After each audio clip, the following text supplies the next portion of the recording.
សម្រាប់បងដែលចូលចិត្តទេសភាពបែបធម្មជាតិបែបនេះនៅពេលដែលមានភ្លៀងធ្លាក់ទេសភាពបែបសកលសកលបែបនេះគឺឃើញហើយគឺវ៉ាវតែម្ដងគឺអាចអន្តោនយកចិត្តបងប្អូនបានតែម្ដងហើយនេះគឺជាទេសភាពដែលខ្ញុំបានធ្វើដំណើរទៅលេងខ្នងផ្សារតំបន់ខ្នងផ្សារ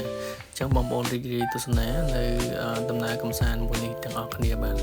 អញ្ចឹងជាដំបូងគឺយើងចេញដំណើរពីខាងសហគមន៍ដោយការធ្វើដំណើរដោយជិះរថយន្តដោយបងប្អូនឃើញទាំងអស់គ្នាហើយគឺយើងធ្វើដំណើរអញ្ចឹងទេសភាពនៅតាមដងផ្លូវដែលយើងធ្វើដំណើរចេញពីសហគមន៍គឺស្អាតមែនទែនបងប្អូនគឺបែបធម្មជាតិបងប្អូនគឺយើងជិះរថយន្តបែបនេះយើងអាច enjoy ជាមួយបរិយាកាសនៅតាមដងផ្លូវមានដើមឈើយ៉ាង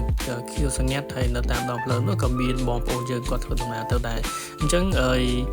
មានភាពអ៊ូអរមែនទែនគឺបងប្អូនគាត់ចាប់អារម្មណ៍ក្នុងការធ្វើដំណើរបែបផ្សងព្រេងបែបធម្មជាតិមានច្រើនកញ្ចក់មែនទែនបងប្អូនអញ្ចឹងបងប្អូនអាចមើលដំណើរកម្សាន្តមួយនេះតាមរយៈវីដេអូនេះទាំងអស់គ្នាបងប្អូនខ្ញុំនឹងបង្ហាញពីសកម្មភាពដែលយើងធ្វើដំណើរឡើងទៅក្នុងផ្សារទាំងអស់គ្នាហើយនេះជាផ្លូវដែលយើង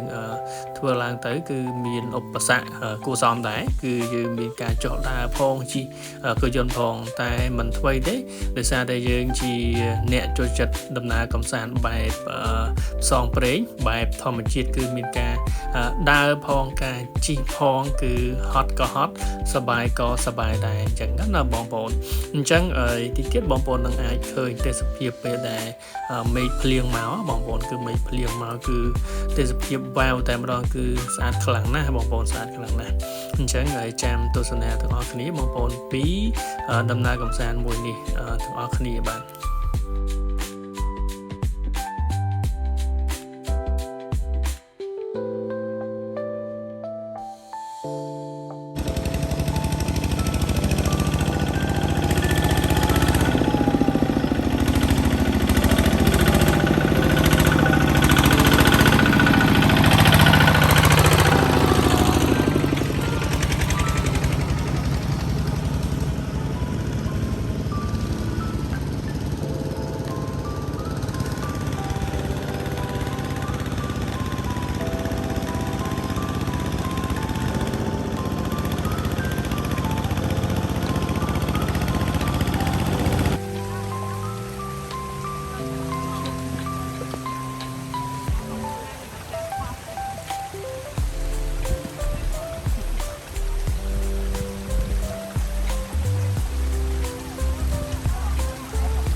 បន្ទាប់ពីបងទស្សនាទេសភាពយ៉ាងស្រស់ស្អាតហើយមកដល់កន្លែងនេះគឺមានមេឃភ្លៀងធ្លាក់មកមេដែលបងបានឃើញទេសភាពហើយគឺ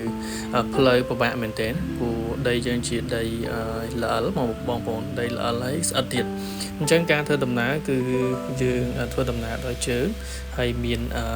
ការបាទរអិលផងស្អិតផងគឺពិបាកខ្លាំងមែនទែនតែមិនថ្មីទេដោយសារតែយើងចូលចិត្តយើង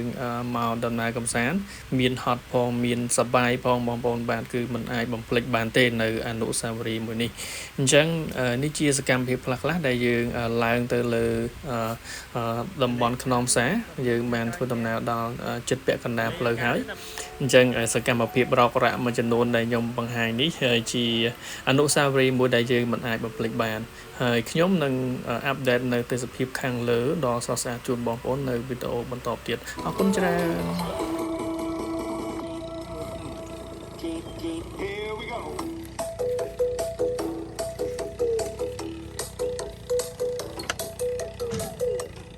주는 거.